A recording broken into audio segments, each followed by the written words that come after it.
Mahina po yung signal ninyo, Pastor. Malakas naman po. Ba't kaya ano?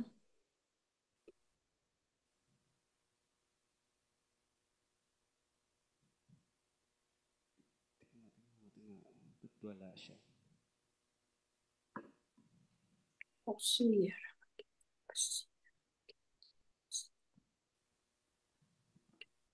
Ayan, live na po tayo, Pastor. Yan, magandang Hello, hello mga kaabangers, mga ka-DLS. Pasensya na po kayo at biglang nawala yung live natin. Kaya halina kayo, balik na po kayo. Sis Yolanda Yao. Amen, Ate Weng. Good morning sa lahat. At Amen. mag-invite na po tayo, patuloy po tayo mag-invite sa umagang ito. Alam ko, maraming gagawin ng Panginoon sa atin at sa ating Amen. pagninilay, patuloy na mabuksan yung ating mga spiritual na pangunawa. Amen. Amen. Kagaya nga kahapon, no, sa mga napagnilayan natin, talagang napakaganda ng kwento na nababahagi araw-araw lalo pa tungkol sa buhay ni Apostol Pablo. At bago po tayo magsimula, bago po kami magsimula ng aking makakasama ngayong umaga sa segment na ito ngayong linggo, bago tayo magsimba, yan, straight from the word tayo ay magnilay, tayo ay magpalakasan. Amen po, manalangin po tayo. Namin nasa langit, salamat Panginoon sa umagang ito, Panginoon Lord. Hawiin mo patuloy ang aming kalangitan, ang aming ere, Panginoon, upang mapahayag, Panginoon, ang kabutihan mo sa Yes, iyong Lord. salita, Amen. Panginoon. Salamat sa iba yung kaunawaan, iba yung Panginoon kalakasan ng bawat isa, Panginoon. Alam ko, marami kang gustong ipakita sa amin at one at a time, Panginoon Lord, mapakita mo sa amin, Panginoon, ang step na kailangan namin gawin ay humakbang sa aming pananampalataya at maniwala, Panginoon, na may ginawa ka na, may tinapos ka na sa mga buhay namin at nais na lang namin, Panginoon, ay patuloy kami makapaglingkod ng tapat, Panginoon, ng tapat, Panginoon, Lord, hindi nagmamaliw sa iyo, Panginoon. In Jesus' name, Amen. Amen. Amen. Good morning mga kaabangers. Ako po ang inyong lingkod, si Pastor Mark. At sa kabilang dako, ayan, ay makakasama ko sa umagang ito sa pagninilay ng salita ng Diyos, walang iba ang ating kapatid na bunga ng daily life sharing, si Sister Emerald Tamayo. Magandang umaga po, Ate Emerald. Magandang umaga po, Pastor. At magandang umaga po sa lahat ng ating mga kaabangers, mga ka-DLS, at isang pinagpalang umaga po sa inyong lahat.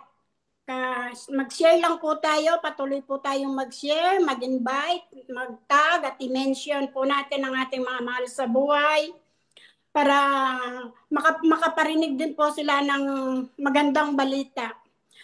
Isang magandang umaga po kay Sis Marisa Nunez. Shoutout po muna ako, Pastor, kay Sis Digna Pinili at kay Sis Charmin Joy Arnaiz. Ito po, present lagi ito si Sis Charmin, kaya pinagpala po siya. Kay Weng Pendon, isang magandang umaga po sa inyong lahat. Amen. Magandang umaga po, talagang okay saya, no? Sarap-sarap kumanta ngayong umaga kung tayo ay merong... Ayan, nakalive pa rin po tayo, no? Opo. Yes, amen. So kung meron na tayong mag-awitan dito, talagang okay saya, kay ganda ng umaga. Maraming salamat sa lahat, sa aking mga kasama dito sa church sa The Hub of Christ Lipa. Binabati ko po kayo. And see you in just an hour, 2 hours siguro, mag-start po ang aming service. At kasama ng aking misis, ang aking mga anak. Yan. Maraming salamat. At syempre sa ating mga mahal na pastor, Pastor Dong, Pastor May, at sa kanilang mission sa Thailand, sa Bangkok, Thailand. And congratulations sa The Hub of Christ Habitation of United Believers of Christ, Bangkok, Thailand, kina Pastor Arky. Yes, amen. Grabe talaga, para tayong kabote, no? Kabote na talagang kung saan-saan tumutubo, pero hindi tayo parang kung saan-saan lang basta tumutubo, may buhay na dinadala. Amen po ba? Kagaya din sa Amen. lipa, At sa Iligan, talagang ito ang mga unang simula ng mga satellite churches po ng The Hub of Christ. At alam ko maraming patotoo ang Iligan. At kasama dyan si Ate Emerald na talagang isa sa mga ah, nabiyayaan ng kanilang mga anak. Ano po masasabi niyo, Ate Emerald, bago po tayo mag-start sa ating pagninilay ng salita ng Panginoon, sa ginagawa ng Panginoon dyan sa Iligan kasama ng inyong mga anak? Ano po yung mapapatotoo niyo? Yes, amen. Salamat po sa Diyos, ano? Sa dami-dami ko pong, ang dami po pong testimony. Lalo na po yung mga anak ko rin. Tunay nga po na napakabuti ng Diyos na pinakilala ni Pastor Dong sa amin ang Diyos na kanyang sinasamba. Tunay po ang Diyos nating sinasamba ay buhay at totoo. Basta lumapit lang po tayo sa Kanya. Pinakauna po, last year, yung anak ko po na bunso, si Jerome, bunga po siya ng panalangin sa 24/7. Sa mga hindi po nakakaalam, yung anak ko yun ay drug addict at talaga pong malala na po talaga. Ang daming nagsasabi na wala nang pag-asa. Alam po niyo yun, Pastor. Pero ang isang ina na walang tigil na humihingi ng panalangin sa ating mga kapatiran, ayun po, tunay nga po na napakabuti ng Diyos sa buhay namin.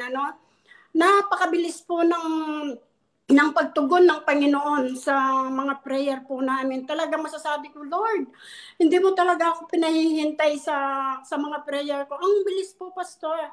At ngayon po, nakikita po talaga nila Pastor Ruben, sa tulong din nila Pastor Ruben, ni Pastor Mavic, na gumagabay kay Jerome. Makikita mo po sa kanya, Pastor, yung merong ano po kasi siya, may obedience po siya, tsaka nagpasagmit po siya sa mga, nagpasakop po siya sa mga pastor natin doon, at tsaka nagpasakop po talaga siya. Kaya ang Holy Spirit po talaga ay makikita mo po talaga ang bunga ng Holy Spirit sa kanya. Nandiyan po yung pagtitiis niya, Pastor. Dati-rati talagang isang salita mo lang, marami na siyang masasabi. Ngayon, talagang makikita mo ang pagbabago sa buhay ng anak ko. Purihin po ang Diyos. At marami po, Pastor, tulad po sa Paye family, nung nagpabautismo ang asawa nagpa-water baptize, si Rolly Paye. Alam Wow. po ninyo, Pastor, wala pang isang buwan. Wala kaming alam, nag-apply pala siya ng Australia. Ayun po, praise God. Pauwi, every 2 months, umuwi po siya ng Pilipinas. Kita niyo yung provision ng Panginoon? Grabe yung provision na yun, Pastor. Libre po lahat yun in 2 months. Wow. Bumabalik siya ng Pilipinas, di ba? Ganyan kabuti ang ating Diyos. Grabe. Nakaka-amaze, Ate Emerald, talaga ang Panginoon. What amazing God we have Amen. na ating pinaglilingkuran. Hindi pa man natin nakikita si Ate Emerald. Siya po ay sumubaybay lang dito sa gawain ng Panginoon sa daily life sharing. At talaga naman, me and my household. Amen. Me We and my will serve the household will Lord. serve the Lord. Kaya yun yung Amen. deklara natin sa taong 2025 sa ating pagpapatuloy maglingkod sa Panginoon. Kagaya ni Ate Emerald, ang kanyang anak na si Jerome from, ano po yun, addict. From addict, Panginoon. Salamat, addict na sa gawain mo. Salamat sa Amen. patuloy na talagang tumutugon sa ginagawa ng Panginoon sa buhay ni na Pastor Ruben, Pastor Mavic, kina Red. Talagang malayo man ay naging malapit dahil sa pagsunod, dahil sa pagpapakumbaba, at tingnan niyo po ang bunga. Ang buhay ng mga kamag-anakan ng ating kapatid mula London na si Ate Emerald, mga kaabangers, ay inabot ng ating Panginoon. So walang imposibleng umabot ang Diyos. Kahit sa London, saan ka man na lugar, malayo man ang iyong mga kapamilya, kapuso, kaya niyang umabot. Kasi ang Diyos ay hindi maiksi ang kamay. Amen? He can Amen. provide, He can heal. At talagang tayo ay manampalataya lang. Manampalataya lang. Sabihin po natin sa comment box, sa ating Facebook Live comment box, manampalataya lang. Yan. Sabihin mo, manampalataya lang. Yan lang ang susi. At ngayong umaga, Ate Emerald, salamat sa inyo pong naging patotoo. At tayo po ay bumalik sa ating pinag-aaralan about doon sa encounter ni Pablo at ano ba yung pinapahayag niya nung ano yung na-encounter niyang Diyos. Anong klaseng Diyos ang meron siya na na-encounter at bakit kailangan natin itong aralin araw-araw sa ating buhay. Amen po. Tayo po'y magbasa. Ang ating pong babasahin ngayong umaga ay matatagpuan sa 2 Corinthians chapter 1 hanggang chapter 2. Take it away, Ate Emerald. Amen. Lord, salamat po sa privilege na ito, Panginoon, na mapaglingkuran ka, O Lord.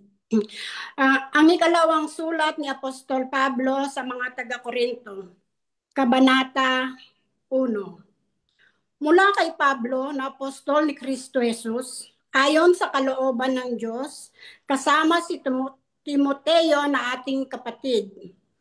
Mahal kong mga kapatid sa Iglesia ng Diyos, diyan sa Korinto, kasamang lahat ng mga pinabanal ng Diyos sa kaya. Sumainyo nawa ang biyaya at kapayapaang galing sa Diyos na ating Ama at sa Panginoong Heso Kristo. Purihin ang Diyos at Ama ng ating Panginoong Heso Kristo. Siya ay maawaing Ama at Diyos na laging nagpapalakas ng ating loob. Pinalalakas niya ang ating loob sa lahat ng ating paghihirap at para sa pamamagitan ng kalakasan ng loob na ibinigay sa atin ng Diyos ay mapalakas din natin ang loob ng ibang naghihirap. Verse 5, sapagkat kung gaano karami ang mga paghihirap natin dahil kay Kristo, ganon din karaming beses niyang pinalalakas ang ating loob. Kung naghihirap man kami, ito'y para mapalakas ang inyong loob at para kayo'y maligtas. At kung pinalakas naman ng Diyos ang aming loob, ito'y para mapalakas din ang loob ninyo. Nang sa ganoon ay makayanan ninyo ang mga paghihirap na tulad ng dinaranas namin. Verse 7, kaya malaki ang aming pag-asa para sa inyo dahil alam namin na kung naghihirap kayo tulad namin, palalakasin din ng Diyos ang inyong loob tulad ng sa amin. Mga kapatid, gusto naming malaman ninyo ang mga paghihirap na dinanas namin sa lalawigan ng Asya.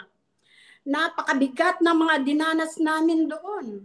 Halos hindi na namin nakayanan at nawalan na kami ng pag-asang mabuhay pa. Ang akala namin noon ay katapusan na namin. Ngunit nangyari ang lahat ng iyon para matuto kami na huwag magtiwala sa aming sarili, kundi sa Diyos na siyang bumubuhay ng mga patay. Verse 10, iniligtas niya kami sa malagim na kamatayan at patuloy niya kaming ililigtas. At umaasa kami na patuloy niyang gagawin ito sa tulong ng inyong mga panalangin. Sa ganoon, marami ang magpapasalamat sa Diyos dahil sa mga pagpapalang tatanggapin namin mula sa Kanya bilang sagot sa mga panalangin ng marami. Verse 12, isang bagay ang may pagmamalaki namin, namumuhay kaming matuwid at tapat sa harap ng lahat ng tao, lalong-lalo na sa inyo. Nagawa namin ito hindi sa pamamagitan ng karunungan ng mundo, kundi dahil sa biyaya ng Diyos. At pinatutunayan ng aming konsyensya na talagang totoo itong aming pinagmamalaki. Sapagkat wala kaming isinusulat sa inyo na hindi ninyo mabasa o maintindihan. Kahit na hindi ninyo pa kami kilalang mabuti, umaasa akong darating ang araw na makikilala ninyo kami ng lubusan para may pagmalaki ninyo kami sa araw ng pagdating ng Panginoong Hesus at may pagmalaki rin namin kayo. Dahil sa tiwalang ito, binalak kong bisitahin kayo nung una para makatanggap kayo ng dobling pagpapala sa pagbisita ko sa inyo ng 2 beses. Binalak kong dumaan muna sa inyo pagpunta ko sa Macedonia at sa aking pagbalik mula roon. Muli akong dadaan dyan para matulungan ninyo ako sa aking paglalakbay papuntang Judea. Iyon sana ang plano ko noon. Ngunit dahil hindi natuloy, masasabi ba ninyong pabago-bago ang aking isip? Katulad din ba ako ng mga taong makamundo na oo ng oo, pero hindi naman pala ang ibig sabihin? Aba, hindi. Kung paanong tapat ang Diyos, ganon din naman kami sa aming mga sinasabi. Kami ni Silas at Timoteo ay nangangaral sa inyo tungkol kay Jesucristo na anak ng Diyos. At alam ninyong si Kristo ay tapat sa kanyang mga salita. Talagang tutuparin niya ang kanyang mga pangako. Sapagkat kahit gaano man karami ang pangako ng Diyos, tutuparin niyang lahat ito sa pamamagitan ni Kristo.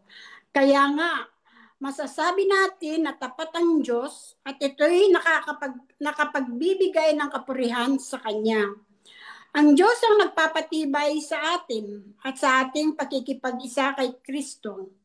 Pinili niya tayo para maglingkod sa Kanya. Tinatakan niya tayo bilang tanda na tayo'y nasa Kanya na.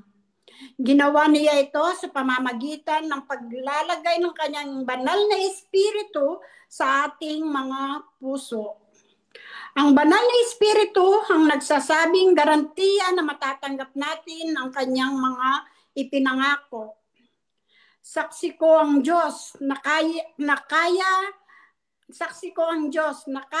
hindi ako tumuloy diyan sa Korinto ay dahil ayaw kong sumama ang loob ninyo sa akin. Ayaw naming diktahan kayo sa inyong pananampalataya dahil matatag na kayo riyan. Nais lang naming magkatulungan tayo para maging masaya kayo. So, ituloy po natin sa kabanata sa 2 Corinthians chapter 2 po, verse 1. Naisip kong wag na munang pumunta riyan kung makapagdudulot lang naman ng kalungkutan ang pagdalaw ko sa inyo. Kayo lang ang nagpapasaya sa akin. Ngunit kung magiging malungkot kayo ng dahil sa akin, papaano nyo pa ako mapapasaya? Iyan ang dahilan kung bakit sumulat ako sa inyo noon. Ayaw ko sa pagpunta ko riyan ay maging malungkot ang mga taong dapat sana'y magpapaligaya sa akin. At naniniwala ako na ang kaligayahan ko ay kaligayahan din ninyong lahat. Nang sumulat ako noon sa inyo, nabagabag ang aking kalooban. Nalungkot ako't lumuha. Sumulat ako sa inyo, hindi dahil gusto ko kayong saktan, kundi dahil gusto kong maipakita kung gaano ko kayo kamahal. Ngayon, tungkol naman sa taong nagdulot ng kalungkutan kanino man, hindi lamang ako ang binigyan niya ng kalungkutan. Ayaw kong magmalabis, pero nagbigay din siya ng kalungkutan sa inyong lahat. Pero sapat na ang kaparusahang ibinigay ninyo sa kanya. Kaya patawarin na ninyo siya at patatagin dahil baka maging labis ang kanyang hinagpis at tuluyang panghinaan ng loob. Nakikiusap ako na ipakita ninyo sa kanya na mahal ninyo pa rin siya. At ito nga ang dahilan ng pagsulat ko sa inyo. Dahil gusto kong malaman kung sinusunod ninyong mabuti ang lahat ng sinasabi ko sa inyo. Kung pinatawad na ninyo ang taong nagkasala, pinatawad ko na rin siya. At kung nagpatawad man ako, saksi si Kristo na ginawa ko yon alang-alang sa inyo. Nararapat lamang na magpatawad tayo para hindi tayo madaig ni Satanas. Alam naman natin ang mga binabalak niyang masama.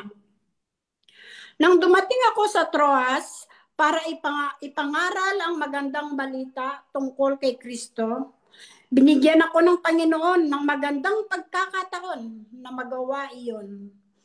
Pero hindi ako mapalagay dahil hindi ko nakita roon ang kapatid nating si Tito. Kaya nagpaalam ako sa mga mananampalataya roon at pumunta sa Macedonia. Salamat sa Diyos dahil lagi siyang nasa unahan natin sa parada ng tagumpay. Ginagawa niya ito dahil tayo ay na kay Kristo. Saan man kami pumunta, ginagamit kami ng Diyos para ipakilala si Kristo sa mga tao. At ito'y pinapalaganap namin ay at ito'y pinapalaganap namin na parang halimuyak na pabango. Para kaming mabangong handog na inaalay ni Kristo sa Diyos at naaamoy ng mga tao naliligtas at napapahamak. Sa mga napapahamak, para kaming nakakamatay na amoy. Ngunit sa mga naliligtas, para kaming halimuyak na nagbibigay buhay. Sino ang may kakayahang gampanan ang gawain ito? Hindi kami tulad ng marami riyan na ginagawang negosyo ang salita ng Diyos para magkapera. Alam naming nakikita kami ng Diyos, kaya bilang mga mananampalataya ni Kristo at sugo ng Diyos, tapat naming ipinapangaral ang kanyang salita. Salamat sa salita ng Diyos. Amen. Maraming salamat, Ate Emerald, sa pagbasa ng ating salita ng Panginoon. At tunay nga mga kapatid, no, itong si Apostol Pablo, napakaganda ng kanyang patotoo sa pagpunta niya dito sa lugar ng Corinto, na marami mang pinagdaanan, pero at the end of the day, sa kanyang pagtitiwala, sabi dito sa chapter 2, verse 14 to the following, ay nagtagumpay siya dahil kay Kristo. Amen po. Nagtagumpay siya dahil kay Kristo. Kung babasahin po ulit natin itong talata 14, sabi dito, salamat sa Diyos at lagi niya tayong isinasama saan? Sa parada ng tagumpay. Sa umagang ito, itong binasa natin, hindi ito sulat ng kabiguan, kundi sulat ito bagamat maraming sakripisyong pinagdaanan, maraming mga taong napuntahan, nakausap itong si Apostol Pablo. At the end of the day, sa kanyang pananampalataya, sabi niya dito, salamat sa Diyos at lagi niya tayong sinasama sa parada ng tagumpay ni Kristo. Dahil sa ating pakikipag-isa. So merong requirement akong nakita dito na sa ating encounter, lalo sa mga bagong mananampalataya, bagong nakakilala sa Panginoon, merong requirement ang Panginoon. Hindi lang basta ikaw ay maniwala, kundi talagang nakipag-isa ka sa Kanya. Merong unity sa puso mo na hindi ka pabalik, kundi paabante ka. Kasi habang umaabante ka, sabi dito sa verse 15, tayo ay kagaya ng isang samyo. Hindi siya mabahong samyo, kundi mabangong samyo na kagaya ng insenso na sinusunog ni Kristo para sa Diyos at nalalanghap ito ng marami. Sabi pa dito, di ba, sa mga napapahamak ito ay isang nakakamatay. At sa mga naliligtas naman, ito naman ay nagdudulot ng buhay. And I believe sa lahat ng nandito ay mga pinili ng Diyos upang maligtas. At ito ay mabangong insenso na sa umagang ito, sa ating pagninilay, makita natin na hindi lamang tayo puro sakripisyo, puro paghihirap. Darating din, habang tayo ay united, no, sa ating pananampalataya, iisa ang ating pananampalataya na tayo ay mabangong samyo ng Panginoon, tayo ay mabangong halimuyak, one day at a time, kagaya ng patotoo ni Sister Emerald, na siya, naglingkod lang siya sa Panginoon, sumunod lang siya sa Panginoon, sinabi niya lang ang kanyang pananampalataya, maging kaisa lang kay Kristo, at nakita niyo one day at a time sa kanyang pagsunod, mga kaabangers, nakita mo may resulta. Sabi dito, tingnan niyo po, siya ay naging isang mabangong halimuyak na nagdudulot ng buhay. Sino dito ang gusto ng buhay? Lahat naman, di ba? Taas nga po natin ang ating kamay. Lahat tayo gusto natin ng buhay. Kayo, Ate Emerald, ano pong masasabi niyo dito sa nabasa niyo po na talagang pwede nating ma-apply sa ating personal, sa ating paglilingkod, o kaya sa ating mga ginagawa sa araw-araw, paano tayo kailangang makiisa kay Kristo dahil ang pakikiisa kay Kristo ay nagdudulot ng tagumpay. Bukod po sa inyong napatotoo, paano natin ito patuloy na mai-apply itong ating nabasa po ngayong umaga?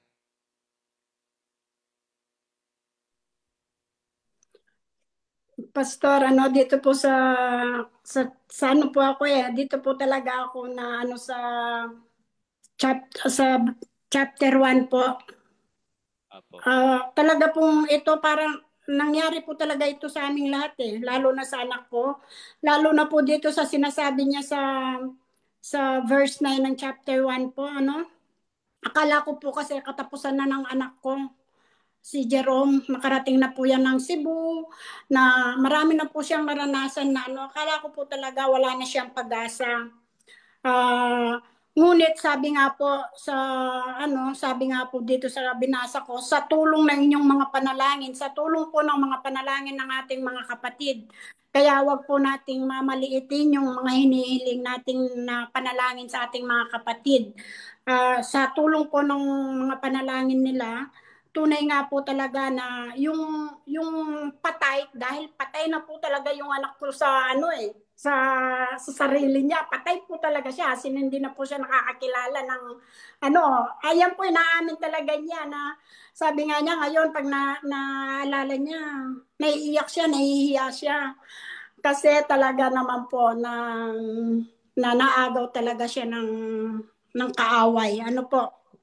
Kaya yung mga panalangin na yun po, kaya niyang bumuhay ng mga patay. Di po ba sabi nga po niya dito sa verse 10 sa chapter 1, iniligtas niya kami sa malagim na kamatayan at patuloy niya kaming inililigtas.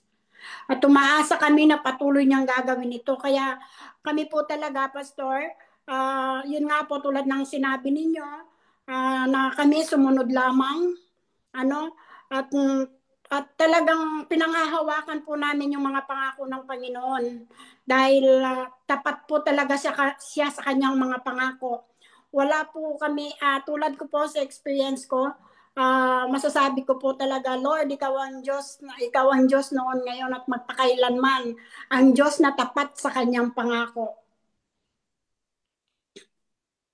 Amen. Grabe. Talagang ang ating buhay ay maging isang living Bible na sa ating pagninilay, makita nyo po, ito ay, kung may nangyayari sa spiritual, ito ay nagmamanifest in the natural. So the Word became flesh.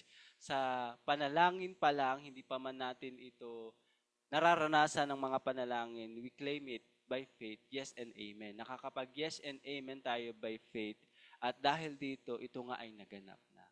Kaya, diba sabi nga ng salita ng Panginoon ay ang pananampalataya ay pagtitiwala sa mga mangyayari na ating inaasahan.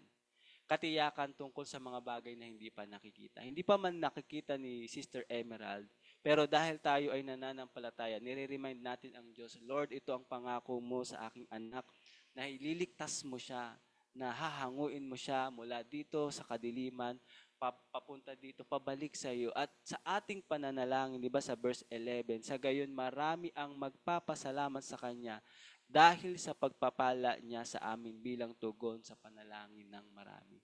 So there is power talaga in prayer. Lalo na kung tayo, mananalangin tayo sama-sama at nakikiisa. Nakikiisa tayo dito at talagang lagi natin itong sinusuportahan itong mga gawain. Walang sayang sa Panginoon. Amen po. May gusto pa po ba kayong idagdag, Ate Emerald, sa ating pong napagnilayan ngayong umaga?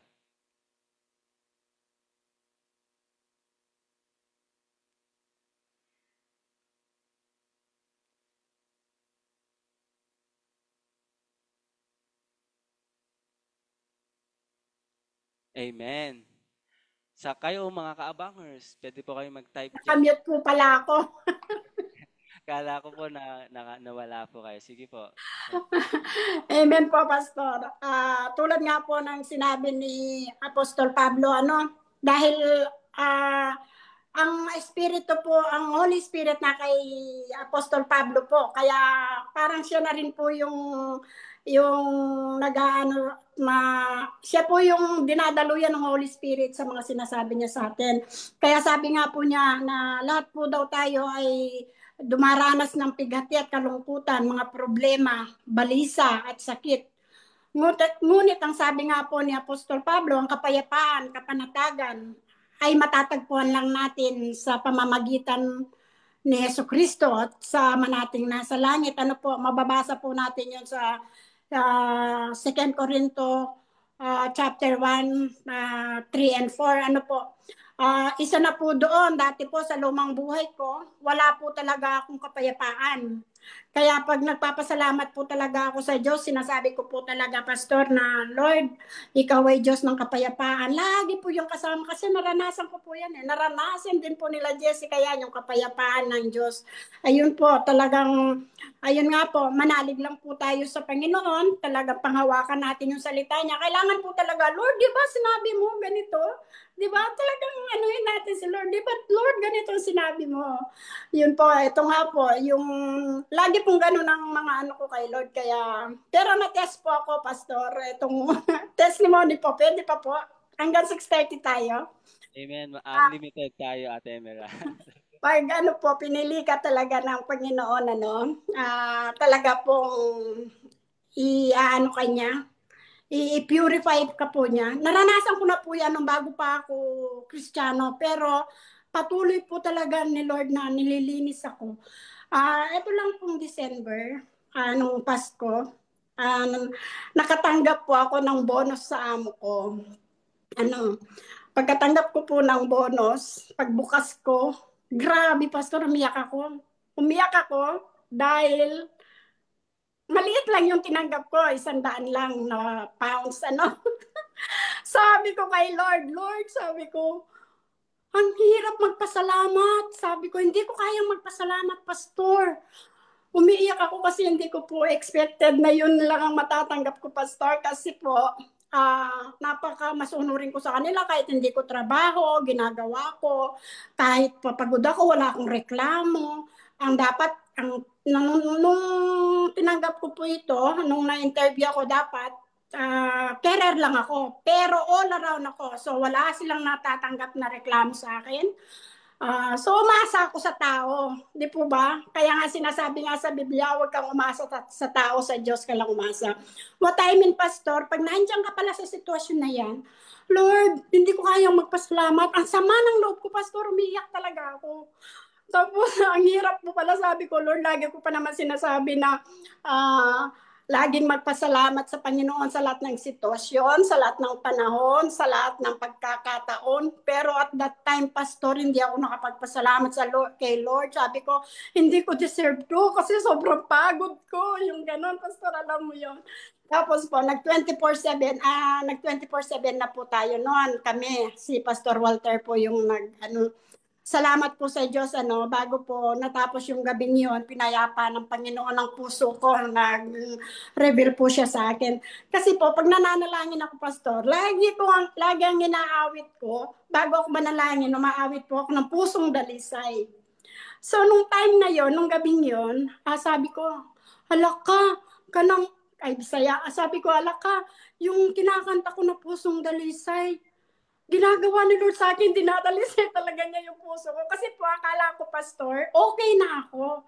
Akala ko, dahil nga sinisikap ko na hindi magkasala, nagbababad naman ako sa salita ng Diyos, nananalangin naman ako. Akala ko, okay na yung puso ko. Akala ko, okay na ako. Pero hindi pa pala. Tunay nga po na ang Diyos lang ang nakakaalam. Transparent po yung puso natin. Yung akala natin okay na. Kasi akala ko talaga, Pastor, okay na eh. Pero kita nyo sa ganong pagkakataon, hindi ko kaya magpasalamat kay Lord. Pero bago po ako natulog, yun nga may revelation si Lord, yun nga pong awit na yon. At nagpasalamat po ako sa kanya na talagang pinili niya ako kasi gusto niya na tinesting lang kita dyan kasi kung tutusin, pwede kong pihitin ang puso ng mga amo mo para bigyan ka ng malaki. Nakikita naman nila yung ginagawa mo eh. Pero hindi ko ginawa yon para makita mo kung ano pang meron ng dapat baguhin sa'yo. Kaya ayun po talagang nahiya ako sa Panginoon, Pastor. Pero salamat pa rin po sa revelation niya. Amen. So in all circumstances, sabi nga sa Bible, sa Ephesians, give thanks. Maliit, malaki, bagaman tayo may expectation sa tao, sabi nga ni Ate Yogi, sa tao, pag nangako ka, napapako. Pero pag sa Diyos nangako, higit pa sa ating hiniling ang kanyang ibibigay sa atin. At every day, no, sa ating pagbabasa, lagi tayong tinuturuan ng Panginoon. Sa anumang sitwasyon natin, sabi nga sa kanta, di ba? Anumang maging panahon, anumang magpagkakataon, ika'y pupurihin, ikaw at ikaw pa rin, di ba?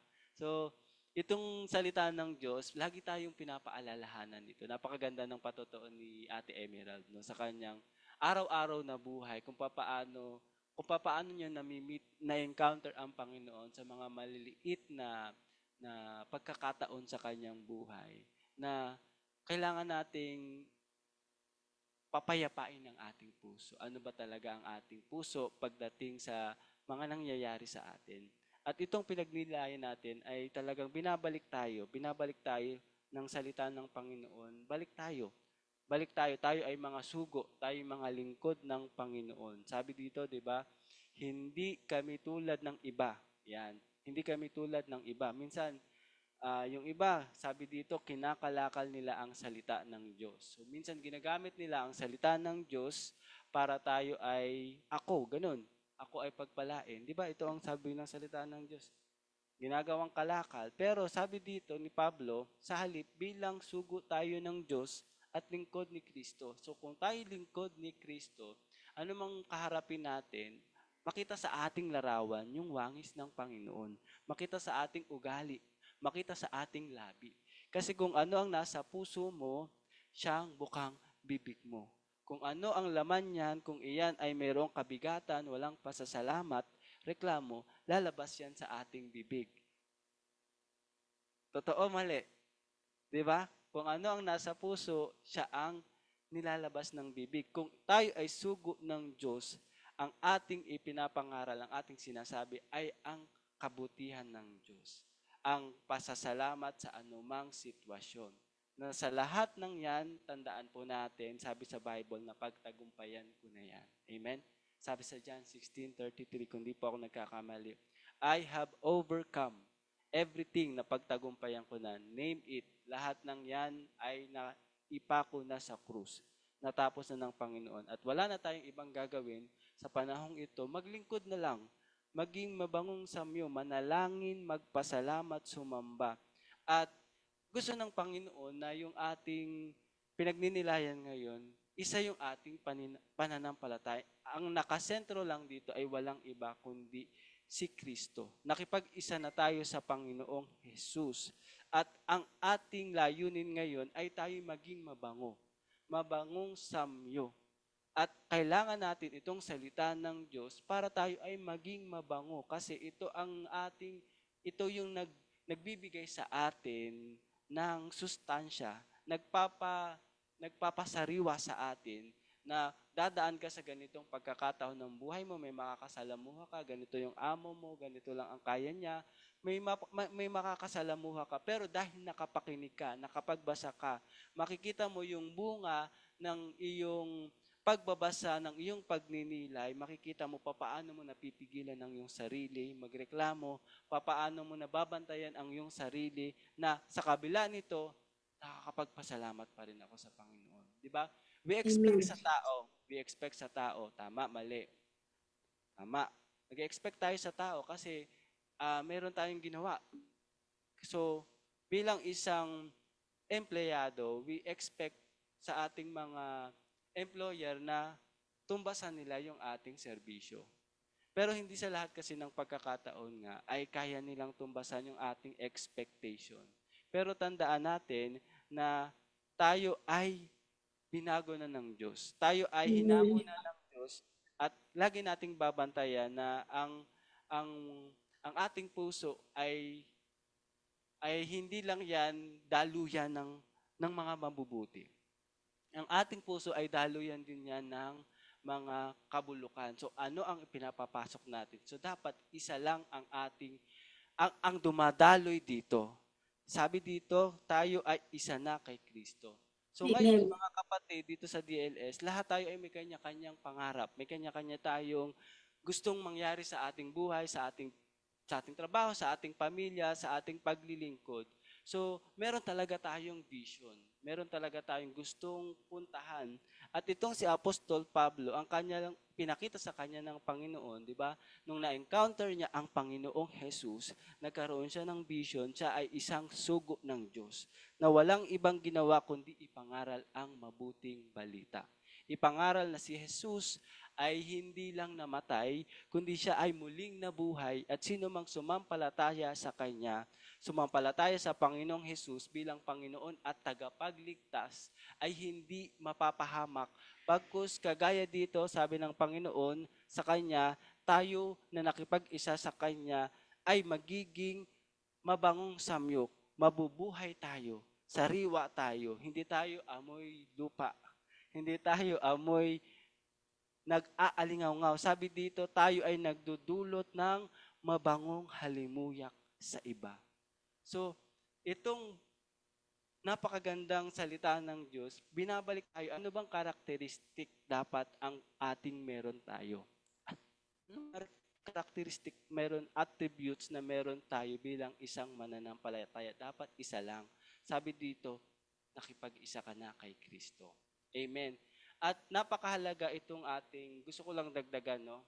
Yung iba, wala po dito sa 2 Corinthians, pero in context po na aking binasa dito sa pakikipag-isa sa Panginoon, tayo binigyan ng kanya-kanyang pangarap, panawagan ng Panginoon sa ating buhay. Maaring si Ate Emerald, nandun pa siya sa kanyang paglilingkod sa kanyang amo.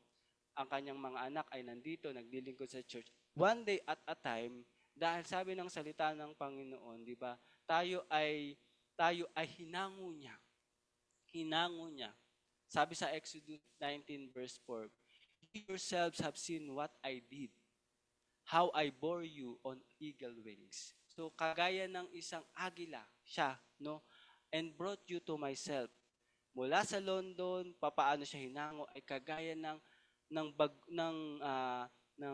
kampay ng agila papunta sa akin. So kung tayo nakipag-isa na kay Kristo, hinango tayo kagaya ng agila sa Panginoon. Ngayon, itong pakikipag-isa natin kay Kristo, dapat hindi magkakaiba yung ating pinapanampalatayaan. Walang iba lang ang maitataas dito, kundi ang Panginoon. Amen po ba? Kasi kapag Amen. meron binigay na vision ang Panginoon sa atin, kailangan yung motivation natin nandyan. Kasi kung wala ang motivation, wala ang salita ng Diyos na nagmo-motivate sa atin, na nagpapalakas sa atin, walang sariwa, yung vision nagiging ambisyon. So ayaw ng Lord na tayo ay mga ambisyoso. Gusto ng Panginoon na kapag nakipag-isa ka kay Kristo, kagaya ng, 'di ba?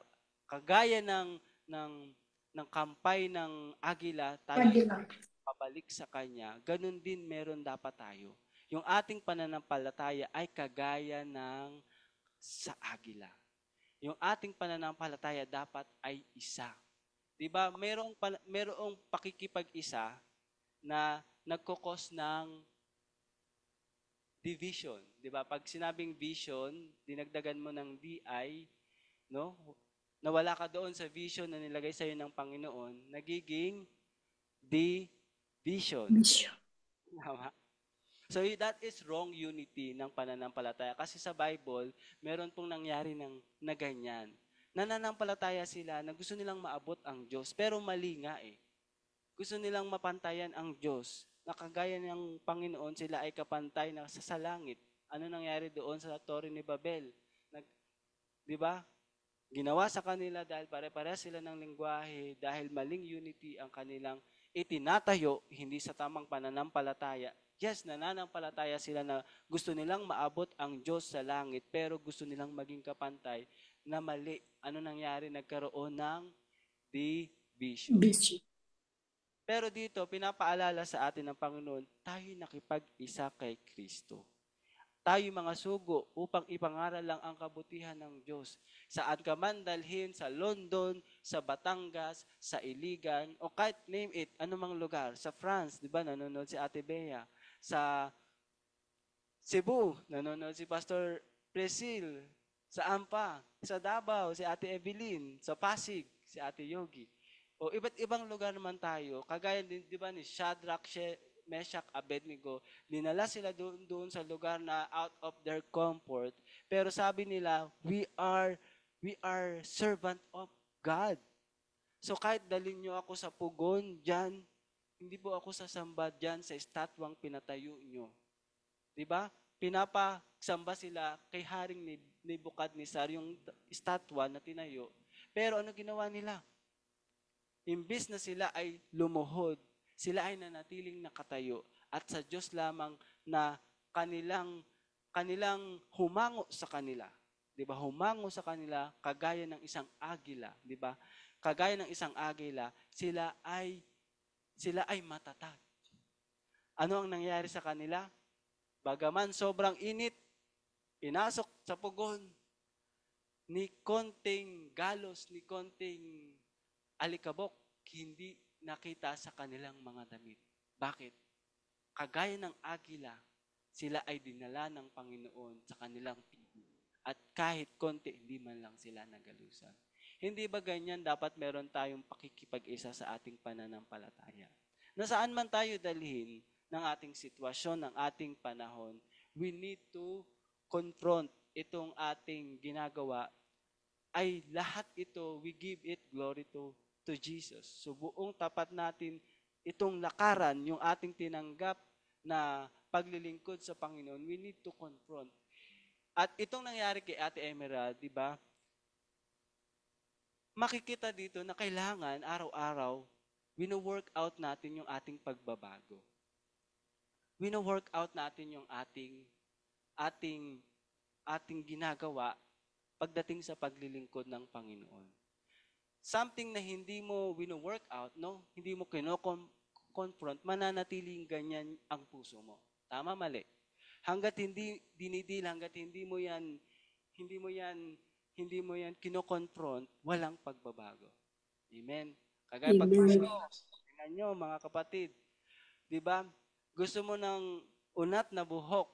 Yan, gusto mong mabago ang kulot mong buhok o buhaghag mong buhok. Hanggat meron ka nang 13-month pay, hanggat hindi mo yan dinadala sa salon, hindi yan mauunat. So, meron tayong part talaga. Hanggat hindi natin kinokonfront yung mga baliko sa ating puso, hindi yan mauunat. Kailangan natin i-confront. So, kailangan tayong magtanim. Paano natin itatanim yung ating pagbabago? Iko-confront natin. Kasi ang Panginoon, binigyan tayo ng salita ng Panginoon upang gamitin. Saan? Sa pakikipag-isa sa Kanya. Kung ano yung layunin niya sa atin. Ano ang gusto niyong gawin ng Panginoon sa atin. At gusto ng Panginoon sa ating pagpapatuloy, kagaya ni Apostol Pablo, unti-unti, nade-develop yung karakter na hindi na yung comfort. You need to confront para ikaw ay magbago. At para tayo ay magbago, mga kapatid, hindi po natin to kayang mag-isa. We need someone na tayo ay united doon sa pananampalataya. Kagaya ko, mga kapatid, hindi po ako magbabago. One day, hindi ako mababago kahit basahin ko agad ito. Sa Bible, kailangan talaga natin ng isa't isa. Kailangan talaga natin na mayroong susuporta sa atin, tutulong sa atin. Hindi po mabubuo ang simbahan kung wala naman pong susuporta. So we need to have unity. We need to have unity in our faith. Kailangan po natin yung bawat isa. Kailangan po natin ang ating pastor, ang ating mga leader, kagaya nito, kailangan natin upang tayo magtagumpay sa pakikipag-isa sa Panginoon, kailangan natin ang Holy Spirit. And tutulungan tayo ng Panginoon sa anumang sitwasyon natin, sa ating trabaho, sa pagpapamilya, sa negosyo, lahat, kung ating puso ay nakaisa sa Panginoon. At ang puso ng Panginoon ay tayo ay maging kagaya niya. At kagaya ng isang agila, sabi niya sa paghango niya sa mga alipin papatungo doon sa kalayaan, sa pagkaalipin, hinango tayo kagaya ng isang agila. Kagaya ng pagyakap ng agila. So ganoon din tayo, kung paano tayo hinango kagaya ng agila na kagaya ng Panginoon, ganoon din ang meron sa atin.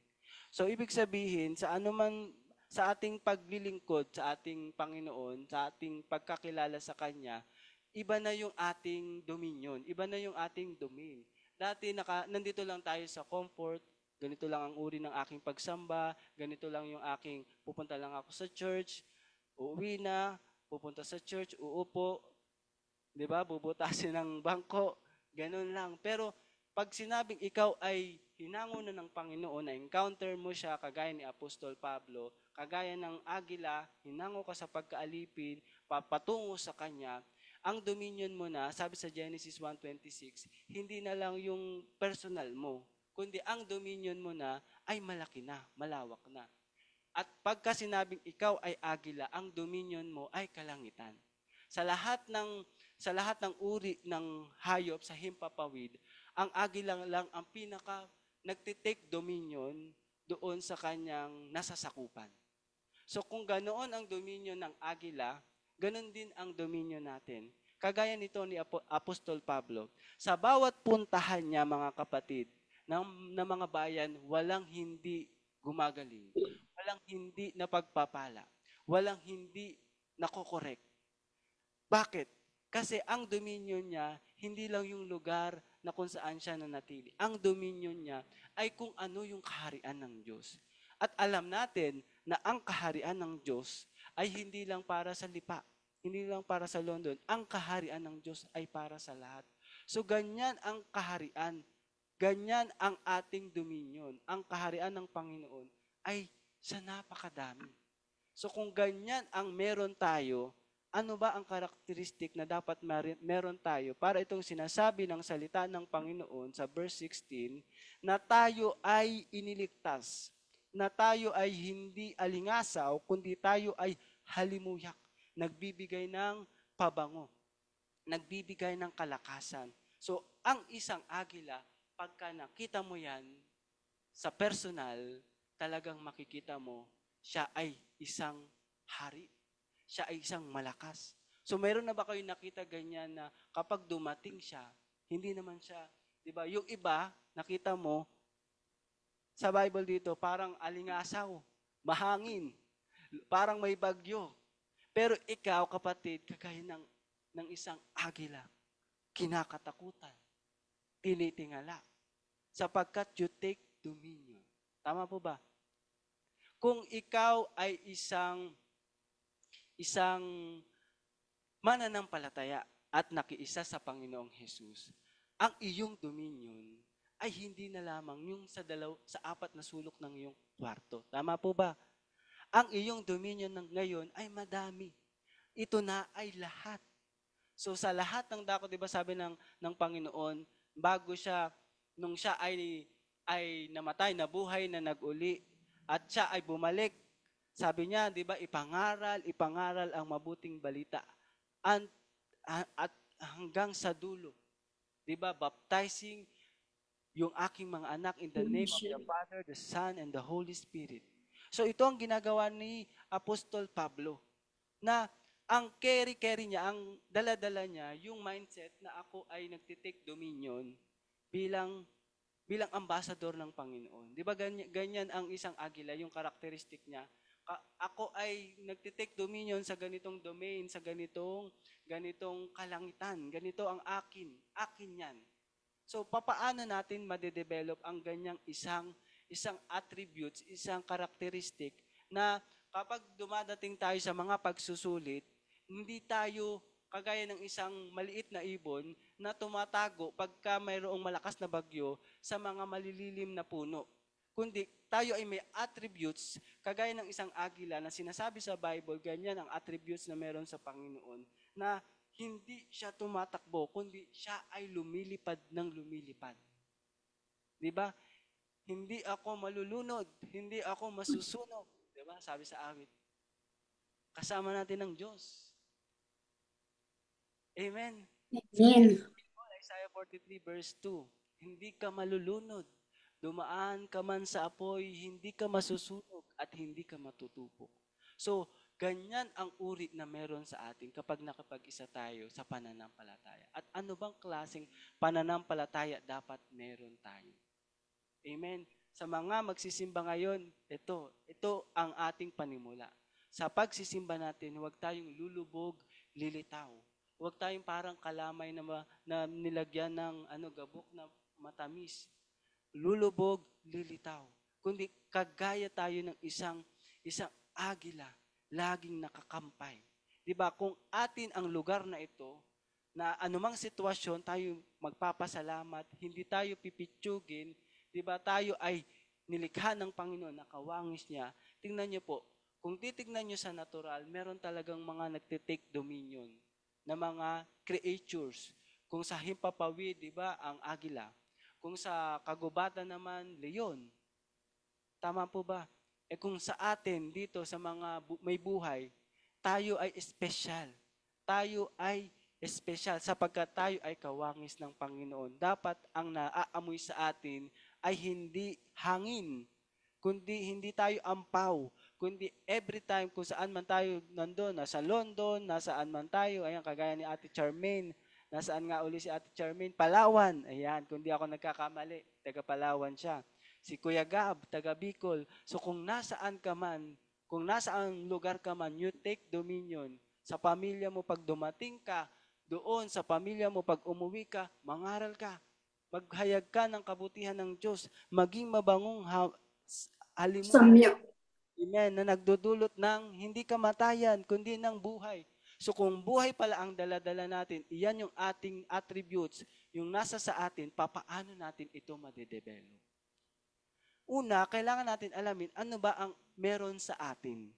At sabi sa Bible, hinahalintulad tayo ng kagaya sa Panginoon. At ang Panginoon, siya ang nagsabi, nung hinango niya ang mga Israelite sa pagkaalipin, hinango niya ito kagaya ng agila. At sa Bible, ang agila, sabi po, sa natural, ito po, ang agila ay mayroong 20/20 eyesight. Meron siyang vision. Hindi siya nag-aambisyon. Ibig sabihin, pag nakita niya ang isang bagay, ang isang pagkain sa tubig, kahit gano pa yung kataas, no? Mataas na mataas, kita niyang malinaw na malinaw sa ilalim. So ganun ang vision na meron sa mata ng agila, 20/20, hindi blurred. So kung ikaw ay mananampalataya at parang blurred ang iyong paglilingkod, magtanong ka, tama ba ang iyong nade-develop sa iyo? Pero ito ang pinapaalala ng salita ng Panginoon na sabi ng salita ng Panginoon sa 2 Corinthians, 'di ba? Kung mag-aabanti kayo, 'di ba? Do not lose heart, sabi sa chapter 4 verse 16. But though our outer man is decaying, yet our inner man is being renewed day by day. So, yung ating pagkatao, no? Kailangan ma-develop diyan yung araw-araw. Sino ba ang totoong tao diyan, 'di ba? Sino ba ang totoong malakas diyan? Maaring tayo ay nagkakaroon ng edad, taon-taon, nagbe-birthday tayo. Pero yung inner man natin ay lalong nagsasariwa. Kasi ganyan, meron yung ating pagkatao, meron tayong vision, laging meron tayong nararanasang bago. So kaya kung saan ka man dalhin, meron ka mang affliction, meron ka mang pagsusulit, meron ka mang nararanasang hindi kaaya-aya. Sabi ng Bible, di ba, 2 Corinthians 4:17, for momentary light affliction is producing us eternal weight of glory. So merong weight na tayong dinedevelop diyan at hindi natin maikukumpara yan sa tinanggap nating kaligtasan.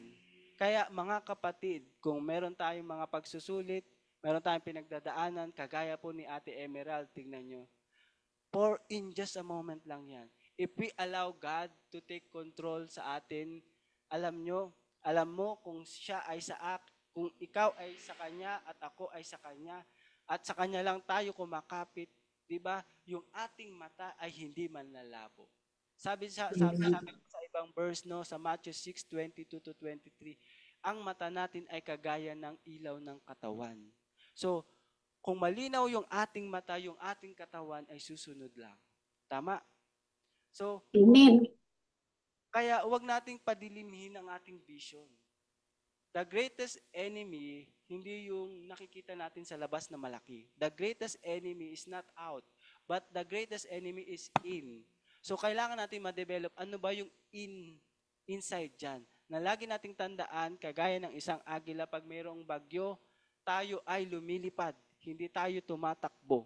Diba? Lagi siyang nakatingin. Diba? 2 Corinthians 4, we look at the things that are not seen, but the things hindi nakikita pero eternal. Amen. So may pangako ang Diyos. Ngayon, sa pagpapatuloy, ito ang nakita ko dito sa ating pagninilay, mga kapatid, na yung katagumpayan ng kay Kristo, may requirement po talaga yan. May requirement yan. Hindi automatic po kapag tayo ay nakakilala sa Panginoon, ay automatic, instant, kagaya ng patotoo ni Ate Emerald, ay meron na siyang anak na naglilingkod kaagad. Siguro taon ang binuo niya dyan, pero taon ng pananampalataya. I believe. Maring nanghina siya, maring nagtanong siya, mayroon pa kayang kaligtasan. Pero bumalik siya sa salita ng Panginoon. Di ba sa 2 Corinthians 10, chapter 1, verse 10, kami iniligtas noon sa tiyak na kamatayan at patuloy na iniligtas. 11, sa tulong ng inyong mga panalangin. So, babalik tayo na ito, may mga nagpakaagila, may mga naniwala na nampalataya. At sabi dito, bagaman may time na tayo nagiging weary, may time tayo ay nawawala ng pag-asa, pero kapag kagaya, sabi dito ng agila sa Isaiah 40 verse 29 to the following, yet those who wait for the Lord will gain new strength. They will mount up with wings like eagles. They will run and not get tired, and they will walk and not become weary. So itong mga taong to, naniniwala ako na mga nananalangin na ito, bagaman may sarili-sarili silang mga problema, patuloy silang nananampalataya na itong pinapanalangin natin sa 24/7, bagaman nakakapagod, minsan nakakapuyat, pero hindi tayo humihinto. They will run, sabi dito, they will walk. So, sa ating pananampalataya, may kanya-kanya tayong patotoo.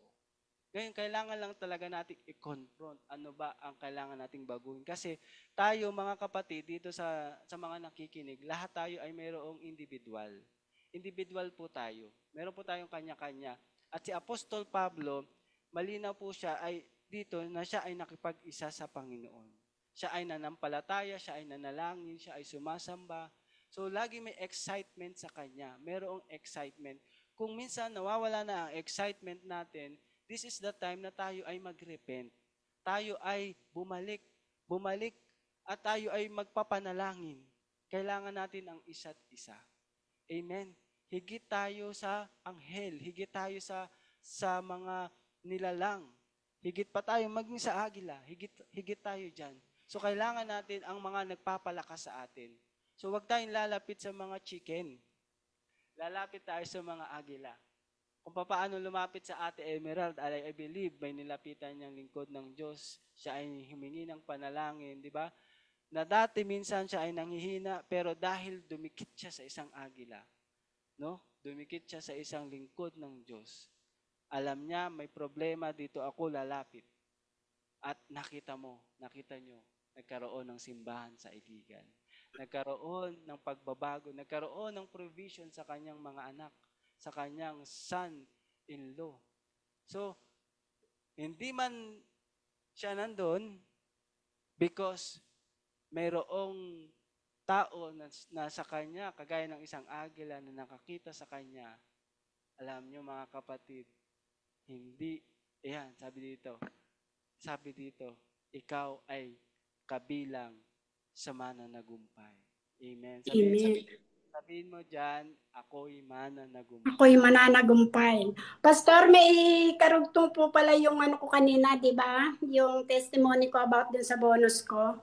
Di po ba nagkaroon ng kapayapaan nung gabi. Hindi ako, nakatulog po ako. Bago ako matulog, talagang may revelation si Lord. Ano po, tulad po ng nasabi ko kanina, na sabi ni Lord sa akin, nakikita nila yung ginagawa mo, anak, pero pinatigas ko yung puso nila para makita ko yung anong pusong meron din ako na dapat kong baguhin. Ano po, tapos po, kasi po nung tinanggap ko itong trabaho nito, sabi nila sa akin, after 3 months, increasean nila ako.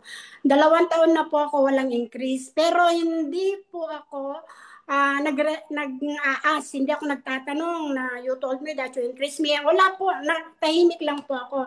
Dahil naniniwala po ako na sabi nga po sa salita ng Diyos na nakikita ng Panginoon ang lahat ng lugar, minamasdan niya ang ginagawa natin ng masasama at matutuwid. Ano po?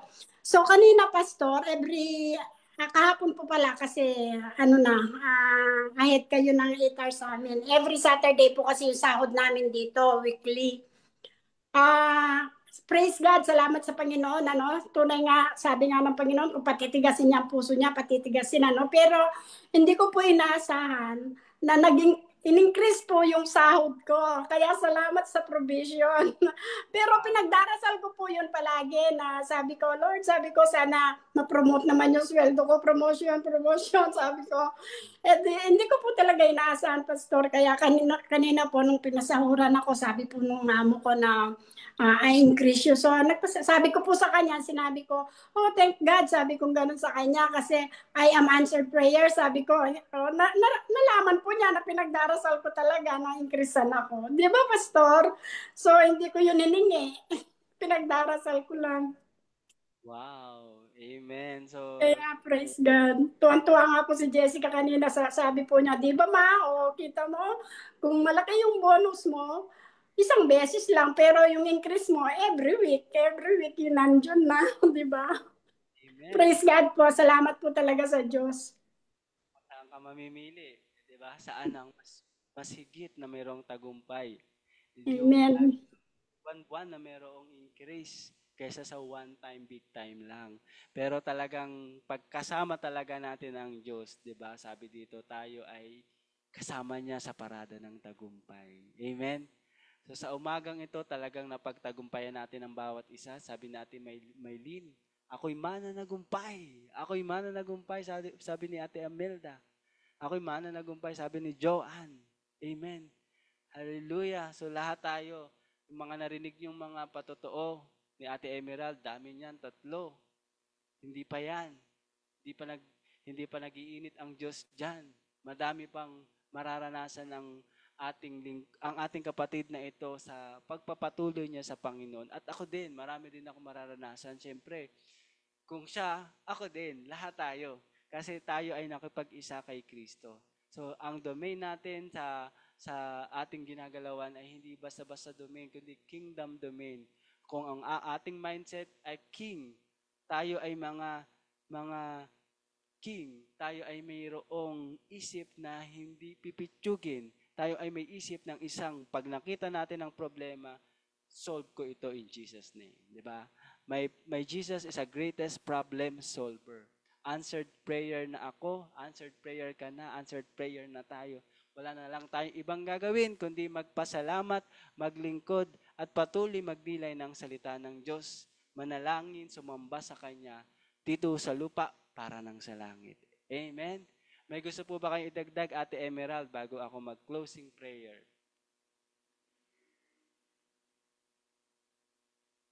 Yun lang po, Pastor. Sunod. Next time na naman po yung iba.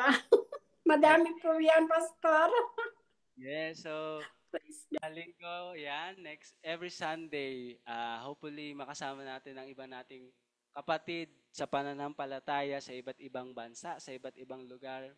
Ako po ay mag-i-invite sa inyo, makasama kayong makadaupang palad kahit sa online, tayo po ay magpalakasan kagaya ng narinig natin ngayong umaga. Kung papaano naging mananagumpay dahil siya ay nakipag-isa kay Kristo, ikaw din, sabihin mo sa sarili mo, I am next. I am next. Ayan, ate Anacleta Paro Torres. I am next. Ate Pastor Imelda, di ba? We are next. Ate Abby, sabi niya dito, mabuti ang Diyos sa buhay mo, Ate Emerald. Kahit na anong lahi pa yan, pag Diyos ang humipo, nothing is impossible. Amen. Praise the Lord sa buhay mo, Ate Emerald. Amen. Yan.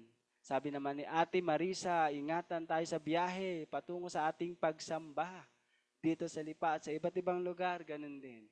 Yan. So, salamat sa Panginoon sa umagang ito. Bagaman tayo ay nagsimula, medyo pabukas na ang araw, nakita niyo naman ang Diyos, hindi talaga siya nagtitipid sa atin. Kapag binasa natin ang ating Bible, 1, 2 chapters lang, ang daming buhay ang ating nararanasan, nakikita.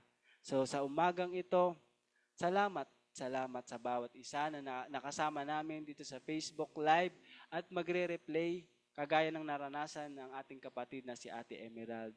Araw-araw may buhay sa Panginoon. Tayo ay mabangong halimuyak sa ating pananalangin, tayo ay kanyang ililigtas. Hindi niya tayo pababayaan na tayo ay gumapang sa kahirapan at madala na lang ang ating hininga sa kamatayan, kundi sa tulong ng bawat isa sa pananalangin, tayo magpasalamat at makikita natin ang biyaya. Makikita natin ang pagbabago, makikita natin, mararanasan natin na ang Diyos ay buhay sa ating kalagitnaan. Salamat Ate Emerald sa iyong paunlak sa ating daily life sharing, sa Bible reading and devotion. At hopefully next week, kayo ay aming makasama ulit at may makasama tayong bago na magninilay ng salita ng Diyos. Amen po. Amen. Isang karangalan po, Pastor, na makasama kayo. To God be all the glory po. Amen. Tayo po ay sabay manalangin. Sige po. Maraming salamat, Ama, sa aming pagninilay ng iyong salita. Maraming minsan kami ay kinakapos, pero ikaw ni minsan, Lord, hindi ka nagkulang. Maraming minsan kami nagiging hindi mabuti, pero yung kabutihan mo, Panginoon, ay laging tapat, Panginoon. Salamat kami dahil dito sa kabutihan mo kami nakakapagbalik loob. Sino man, Panginoon, dito ang hirap, Panginoon, bumalik sa iyo, Panginoon. Lord, alalahanin niya ang mga kabutihan ginawa mo, Panginoon. Hindi ka naghahanap ng sukli, kundi iyon ang natural sa iyo, ang gumawa ng kabutihan sa iyong anak, ang magmahal sa amin, anuman ang aming mga pangit na nakaraan, anuman ang mga pangit naming desisyon, hindi mo tinitignan iyon, kundi ang tinitignan mo sa amin ay ang iyong anak na aming tinanggap. Walang iba kundi ang aming Panginoong Jesus. Salamat sa ginawa mo, kami nagiging matuwid dahil Panginoon sa dugo ni Kristo, hindi mo nakikita ang dugo naming madumi, ang isip naming madumi. Ang nakikita mo na sa amin sa umagang ito, kung nasaan man kami, nakikita mo na sa amin yung tinanggap naming Panginoon. Salamat, Banal na Espiritu Santo, sa umagang ito. Pagpalain mo ang bawat isa sa kanilang mga gagawin, sa kanilang mga hakbang, sa mga buhay na aming nakasama. Hindi ko man mabanggit isa-isa ang bawat isa na aming nakasama mula simula. Kina Ate Flor, kina Ate Shoni, pagpalain mo sila, kina Ate Yogi, sa mga tao na nandito, kina Ate Evelyn, kina Pastor Priscille, Charmaine, Ate Bea, Pastor Emelda, salamat kay Kuya Gab, kay Nanay Letty, kay Ate Abby, kay Ate Maylin, sa buhay ni na Ate Anakleta Paro Torres, Ate Marisa. Salamat, Panginoon Lord, sa mga buhay ng mga lingkod mong ito. Pagpalain mo sila sa aming mga nakasama, Panginoon Lord. Pagpalain mo ang buhay ni Ate Emerald, Panginoon. Marami pa siyang sitwasyon na pagdadaanan, Panginoon, pero ngayon hindi na siya nag-iisa. May mga pagkakataon na hindi siya makapili. Ngayon makakapili na siya, Panginoon. He can choose you, Panginoon, over sa kanyang worries, over sa kanyang anumang mga sitwasyon na pwede pa niyang pagdaanan kagaya ng kanyang napatotoo. He can choose you, Panginoon. Salamat. Panginoon, we choose you, Panginoon, over everything, Panginoon. Ikaw ang pinipili namin, maghari kami lilipad, mapagod man kami, pero bibigyan mo kami ng iba yung kalakasan. Salamat aming Ama, salamat sa buhay na ito. Pinili mo kami, Panginoon, upang maging pagpapala. Pinagpala mo kami upang mag-abot, Panginoon, yumakap sa mga nawawala ng pag-asa. Lord, salamat sa kalakasang ito, sa umagang ito. Pagpalain mo ang bawat isa, mahabag ka sa amin. Salamat sa iyong habag at grasya, Panginoon. Salamat. Mabuhay ka, Panginoong Jesus. Pagpalain mo ang gawain ito, ang Daily Life Sharing TV, ang aming mga pastor, Pastor Dong, Pastor May. Salamat sa ginagawa mo sa bawat isa. Sa mga simbahan, Panginoon, na magbubukas, Panginoon, Lord, sa umagang ito, pagpalain mo maraming kaluluwa, Panginoon, ang pumasok at sumamba at magbalik loob sa iyo. In Jesus' name, we pray this. Amen. Amen. Maraming salamat po mga kaabangers sa lahat dito na nanonood sa Daily Life Sharing TV at kay Ate Emerald. Thank you, Ate Emerald. Welcome po, Pastor. See you tomorrow, mga ka-DLS, mga ka-abangers. Yeah, see you tomorrow po. God bless. God bless po. Bye.